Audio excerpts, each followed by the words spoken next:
क्या हाल है दोस्तों। मैं विकास तोमर आपके अपने trustworthy channel study for civil services पे डे नंबर 8 है। रोज जो हमारे जो डेली क्वेश्चन टॉप 10 वाले आते हैं उसमें आगे सीरीज है डे नंबर 8। आप लोग अपने पेन पेपर लेके रखिए और जो है इन नंबरों पे कॉल करके अगर आप लोग पेड ग्रुप ज्वाइन करना है तो ज्वाइन कर सकते हैं। पहले क्वेश्चन पे चलो हम लोग आ गए। मॉडस ऑपरेंडी आप लोग को याद ही है। आप लोग को क्वेश्चन पढ़ना है, क्वेश्चन में देखना होता है यहाँ पर कि क्या, अच्छा कंसिडर द फॉलोइंग स्टेटमेंट है, ठीक है। ट्रू पूछा है, ठीक है। फिर उसके बाद आप लोग जो है अटेम्प्ट करेंगे पॉज करके स्क्रीन, और मैं आपको आंसर बताऊंगा एक्सप्लेनेशन के साथ में। तो इस पहले क्वेश्चन का आंसर है ए। देखिए यहां पे ट्रू पूछा गया है और सेकंड स्टेटमेंट जो है वो यहां पे देखिए, हालांकि इसमें थोड़ी सी अब तब्दीलियां हो गई हैं, लेकिन साथ ही साथ कैसे कैसे क्या क्या क्वेश्चन बनेंगे, क्या टॉपिक्स आपको पढ़ने के लिए मैंने पहले बोले थे, और आज के क्या क्वेश्चंस रहेंगे जो आप लोगों को कमेंट बॉक्स में लिखने हैं, ये सब भी मैं साथ ही आप बताता रहूंगा। देखिए पहले क्वेश्चन पे, पहले स्टेटमेंट पे आ जाते हैं। यहां पे बोल रहा है एक विकासशील देश और विकसित देश के बीच तुलना करने के लिए सर्वाधिक सर्वाधिक उपयुक्त मानक मानव विकास सूचकांक है नहीं। सबसे ज्यादा जो है मोस्ट सुटेबल कौन सा होता है? जीडीपी, यानी कि ग्रॉस डोमेस्टिक प्रोडक्ट या फिर सकल घरेलू उत्पाद। ठीक, ह्यूमन डेवलपमेंट इंडेक्स से आप लोग को यह बताना है कि इंडिया की क्या रैंक रही है अभी लेटेस्ट। ठीक, चलिए बता देता हूं, 129th रही है। और यहां पे जो है इसके इंडिकेटर्स भी आपको पढ़ना बहुत जरूरी है, क्योंकि यूपीएससी अब इंडिकेटर्स पूछ रहा है। ईज ऑफ डूइंग बिजनेस पे 2019 वाले में इसने इंडिकेटर्स पूछा है। ठीक, तो यहां पे आप लोग को पता होना चाहिए हेल्थ, इनकम, और मतलब इनकम जो होती है ग्रॉस नेशनल इनकम, और एजुकेशन से यहाँ पे इंडिकेटर से इनको थोड़ा जो है डिटेल में आप लोग पढ़ लीजिएगा। ठीक, जीडीपी होगा यहाँ पे आंसर, यहाँ का मतलब पहले स्टेटमेंट में तो सही हो जाता। दूसरा स्टेटमेंट सही है।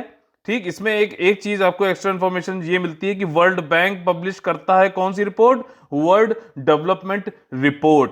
ये क्वेश्चन यूपीएससी पूछ भी चुका है, फिर भी पूछ सकता है फिर से, तो इसको थोड़ा ध्यान रखिए। यहां पे ये बोल रहा है कि जो कंट्री जिनकी per capita income US dollar 12,276 से ये ज्यादा है वो कंसिडर की जाती है रिच कंट्रीज में। इसमें अब थोड़ी तब्दीली हो गई है। वैसे तो ये स्टेटमेंट सही है 2012 की रिपोर्ट के हिसाब से, लेकिन 2019 के हिसाब से क्या है कि अब जो है आपका रिच कंट्रीज कौन सी होंगी? जो 12,375 डॉलर से ज्यादा पर कैपिटा इनकम है। पर कैपिटा इनकम क्या होती है? टोटल इनकम जो है किसी कंट्री की डिवाइडेड बाय टोटल पॉपुलेशन। तो हर जो एक व्यक्ति की आ जाएगी ना, उसी को पर कैपिटा इनकम बोलते हैं। आपको जो है एक क्वेश्चन होता है, लेकिन मैं आपको 10 चीजें और बताता हूं। ठीक, ताकि कुछ भी उससे पूछे तो आपका जो है क्वेश्चन वहां पे सॉल्व हो जाए। Normal development is known as sustainable development, ऐसा नहीं है। सस्टेनेबल डेवलपमेंट का सीधा साधा जो वो है ब्रॉड, अगर देखा जाए तो वो ये है कि आपका जो है आपका आज के जो जनरेशन चल रही है उनकी नीड्स को पूरा करते हुए आगे आने वाली जनरेशन का भी ख्याल रखना है हमें। ऐसा नहीं कि आज ही सब हम खा जाए, आगे वाली आने जनरेशन के लिए कुछ बचे ही ना, तो उसको बोलते हैं सस्टेनेबल डेवलपमेंट। ठीक है, तो पहले का आंसर क्या हो गया? ए। ठीक, यहां पे कुछ एक्सप्लेनेशन दे रखा है, आप लोग देख सकते हैं। ठीक है ना। अच्छा, आप लोग को एक और क्वेश्चन यहां पे ये बताना है इस वाले में कि इंडिया, आप लोग कमेंट करना है इंडिया की पर कैपिटा इनकम क्या है लेटेस्ट, और इंडिया जो है उस हिसाब से कौन सी कैटेगरी में आता है? लोअर मिडिल इनकम में आता है कि मिडिल इनकम कंट्री में आता है, किस में आता है? और इंडिया की आपको जो है दोनों बताना, पीपीपी टर्म्स में बताना है, पावर परचेजिंग पावर पैरिटी में भी। ठीक, और जो है आपका दूसरा उसमें बताना है, क्या कहते हैं, नॉर्मल्स में। ठीक,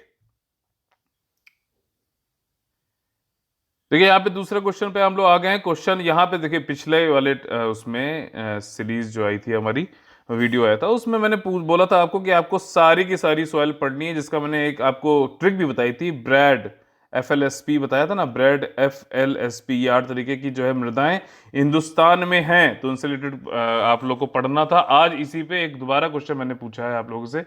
ठीक, आप लोग को इसका आंसर देना है। इसका सही आंसर क्या है? पॉज करके आप लोग दीजिए। देखिए यहाँ पे क्या पूछा है कि कौन सी कैटेगरी, कौन सी सॉइल होनी चाहिए। सही आंसर यहाँ पे सी। ठीक, देखिए सेलाइन और अल्कलाइन सॉइल से रिलेटेड यहाँ पे कुछ स्टेटमेंट दिए गए थे, आप लोगों को पहचानना था कि इन चारों में से कौन सी, तो वो आंसर है सी। देखिए ये बोला जा रहा है कि ये केशिका क्रिया, यानी कि कैपिलरी एक्शन से जो है एरिया कैनाल, जहाँ पे कैनल इरिगेशन होता है वहां पे ये फॉर्म हो जाती है। ठीक, कैपिलरी एक्शन क्या होता है कि ग्रेविटी के अगेंस्ट जो है वाटर ऊपर आ जाता है या फिर मटेरियल ऊपर आता है, तो उसको बोलते हैं कैपिलरी एक्शन। ये इसलिए होता है क्योंकि अंदर हाई प्रेशर है, बाहर लो प्रेशर, और हमेशा जो टेम्परेचर या फिर एयर या फिर ये सब मूवमेंट जो होता है फ्लूइड का, वो high pressure to low pressure होता है, इसलिए जो है ये ग्रेविटी के अगेंस्ट चला जाता है। इसे बोलते हैं कैपिलरी एक्शन। हो सकता है कैपिलरी एक्शन ही पूछ ले यार आप लोग से, ठीक। और ये इनफर्टाइल होती है कल्चर के लिए। कौन? सलाइन एल्कलाइन सॉइल की बात हो रही है। दी सॉइल्स आर फाउंड, कहां कहां फाउंड होती है? जहां पे बारिश जो है कम होती है। एरिड या फिर semi arid parts of Rajasthan, Punjab, Haryana, UP, Bihar, Maharashtra, Tamil Nadu.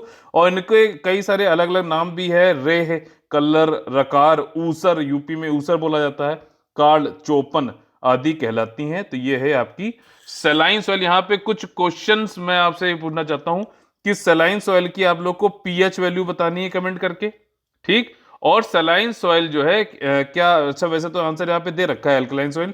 हो सकता है सलाइन सॉइल की अलग से पूछ ले कि क्या ये एसिडिक सॉइल है कि अल्कलाइन सॉइल है। तो आप लोग को याद होना चाहिए कि एसिडिक सॉइल है, और ये अल्कलाइन सॉइल है, एसिडिक सॉइल नहीं है। एसिडिक सॉइल कहां पे होती है ज्यादातर? जहां पे बारिश ज्यादा होती है। समझ में आया?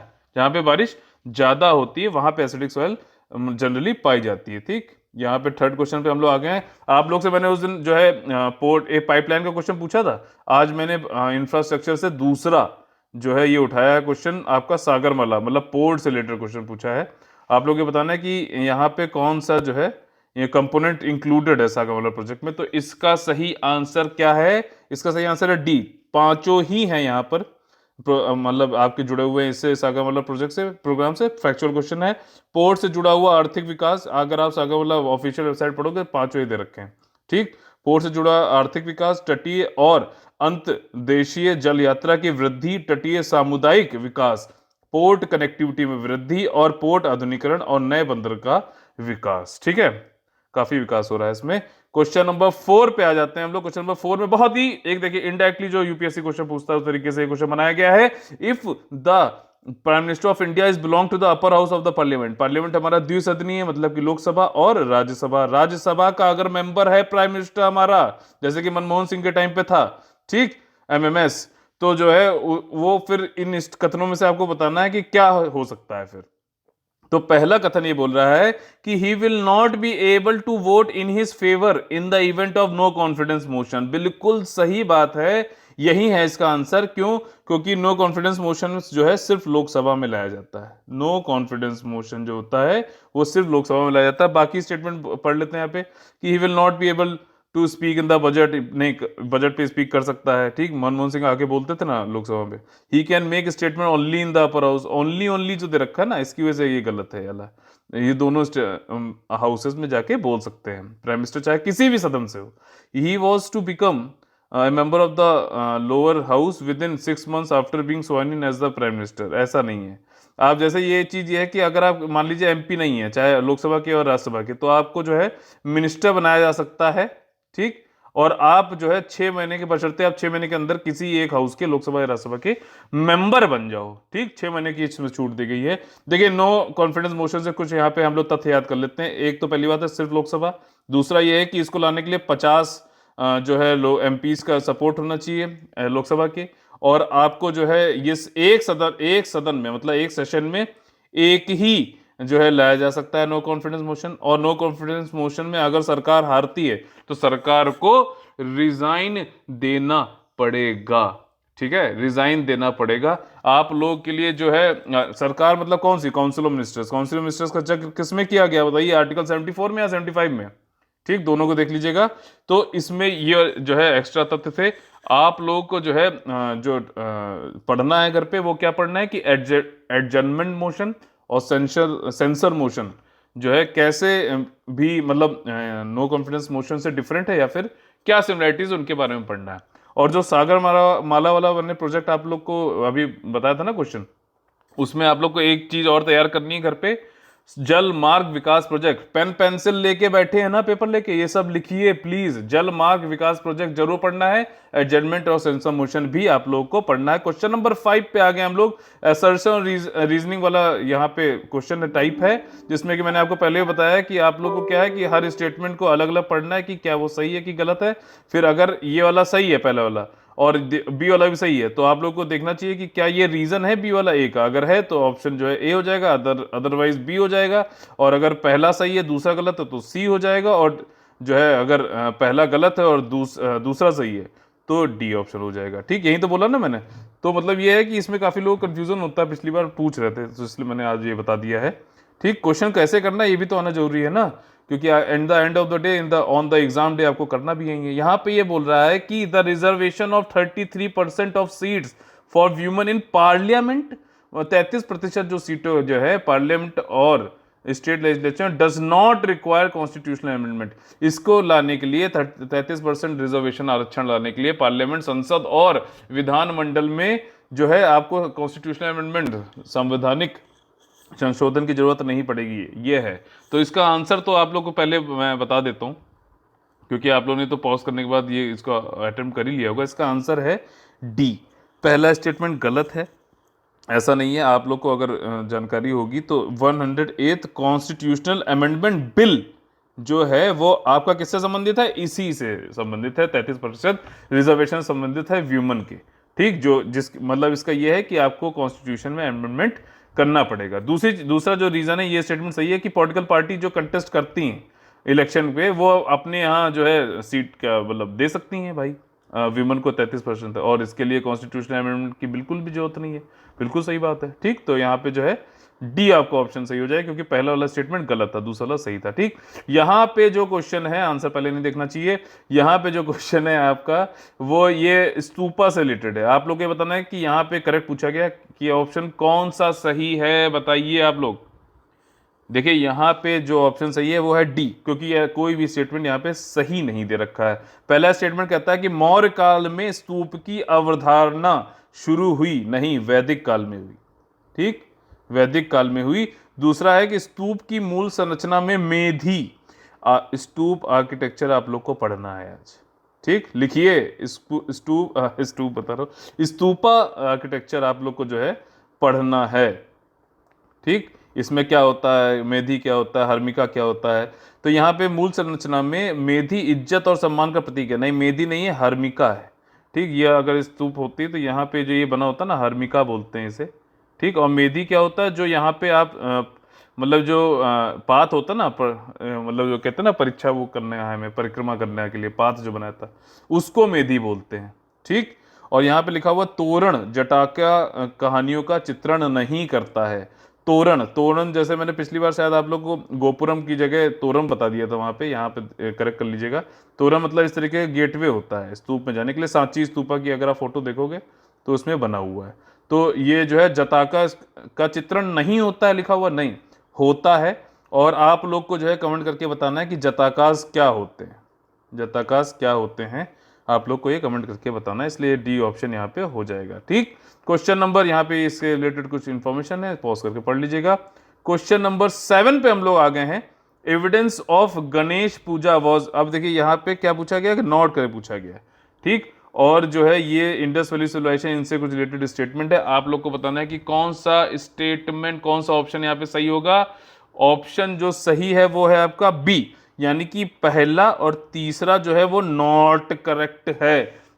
ठीक, तो पहला स्टेटमेंट ये कह रहा है कि गणेश पूजा का साक्ष्य इनाम गांव से प्राप्त होता है, नहीं दाइमाबाद से होता है। मैंने आप लोग से पिछले उसमें बोला है, फिर बोल रहा हूं, मैपिंग जो भी ये लोकेशन आती है, मैप बुक उठाइए, ओरिएंट ब्लैक स्वॉन और ऑक्सफोर्ड की बताई थी मैंने आपको, उसमें हिस्ट्री वाले पोर्शन में जाके आप देखेंगे तो ये लोकेशन जो है आप लोग को देखनी है, कहाँ पड़ती है, नॉर्थ में पड़ती है, साउथ में पड़ती है, कैसे पड़ती है, मतलब आप लोग को ऑब्जर्व करना जरूरी है। इनाम गांव और दाइमाबाद दोनों ही देख लीजिएगा। ठीक, Indus valley civilization extends into 3 countries, हाँ बिल्कुल सही बात है, इंडिया, पाकिस्तान और अफगानिस्तान में ये एक्सटेंड होती है। और जो इंडस वैली सिविलाइजेशन थी वो आपकी जो इजिप्शियन सिविलाइजेशन थी उससे 20 गुना बड़ी थी। और मेसोपोटामिया जो मैंने लास्ट टाइम आपको बताई भी थी, 2 नदियों के बीच वाला, वो कौन सी नदियां थी, ये आप लोग को जो है कमेंट में लिखना है। पेन एंड पेपर प्लीज लेके बैठिए, प्लीज प्लीज प्लीज, सबको एक साथ लिख के फिर एक साथ एक कमेंट में एक मैसेज किया करिए। ठीक है, Indus valley civilization extend into 3 countries, और जो आपका मेसोपोटामिया है उससे 12 गुना बड़ी थी। ठीक, तीसरा स्टेटमेंट यहाँ पे ये कह रहा है कि दयाराम साहनी जो थे उन्होंने बोला था कि ह्यूज बाथ ऑफ जो ग्रेट बात वाली बात हुई थी ना, जो आप बोला जाता है ना Mohenjodaro as the amazing construction of the then world, ठीक, ये दयाराम साहनी ने नहीं बोला थी, बल्कि किसने बोली थी, ये बोली थी आपके जॉन मार्शल ने। जॉन मार्शल ने बोली थी, जो कि 1924 में ASI archaeological survey of India के डायरेक्टर जनरल थे, जिन्होंने डिस्कवरी ऑफ न्यू सिविलाइजेशन मतलब इंडस वैली सिविलाइजेशन का वर्ल्ड को बताई थी। दयाराम साहनी कौन थे? दयाराम साहनी जो थे उन्होंने हड़प्पा की को जो है की खुदाई की थी, हड़प्पा का एक्सकवेशन किया था। और यहाँ पे जो है हड़प्पा जो है कहाँ पे, रिवर रावी रिवर पे है, ये रावी रिवर पे है, और आज के पाकिस्तान मोंटोगोमेरी की डिस्ट्रिक्ट में स्थित है। और यहाँ की कुछ विशेषताएं हड़प्पा की क्या है? सैंडस्टोन का पत्थर है, बलुआ पत्थर है, आपका स्टैच्यू मिली है ह्यूमन एनाटोमी की, ठीक, ग्रैनरी है, और आपका बुलक कार्ट, ये सब मिला है यहाँ से हड़प्पा से, ठीक। काफी इंफॉर्मेशन एक्स्ट्रा आप लोग को मिल गई है। और चौथा स्टेटमेंट जो है एक बिगेट करके थे, उन्होंने बताया था twin capital Indus valley civilization कौन कौन सी थी, हड़प्पा और मोहनजोदारो, ठीक। यहाँ पे कुछ इससे रिलेटेड इंफॉर्मेशन है, पॉज करके पढ़ लीजिएगा। क्वेश्चन नंबर 8, ये थोड़ा सा झन्नाटा क्वेश्चन जो हमेशा आप लोग को देता हूं मैं एक, ठीक। इसमें ये पूछा गया कि राणा कुंभा से रिलेटेड कुछ 4 स्टेटमेंट दिए गए और आप लोग को करेक्ट बताना है। इसका सही आंसर क्या होगा? इसका सही आंसर होगा डी, क्योंकि चारों ही स्टेटमेंट सही हैं। राणा कुंभा का असली नाम कुंभकर्ण था, ठीक। तो एक और कुंभकर्ण आज जान गए आप लोग। और इन्होंने एक लिंग महात्म्य के अंतिम भाग का रचना इसी ने, मतलब इन्होंने ही की थी, इसी ने नहीं होना चाहिए, थोड़ा रेस्पेक्ट से बात करना चाहिए। और ये बाबर के समकालीन थे, मतलब कंटेम्परेरी टू बाबर, बाबा के टाइम पे मतलब ये भी थे, ठीक। और श्रृंगार चोरी, कुंभ श्याम तथा चतुर्मुख विहार नामक मंदिर का निर्माण इन्हीं के काल में हुआ था, ठीक। ये चारों स्टेटमेंट सही थे। इनसे रिलेटेड जो है कुछ यहाँ पे छोटी सी एक इंफॉर्मेशन है, पढ़ लीजिएगा।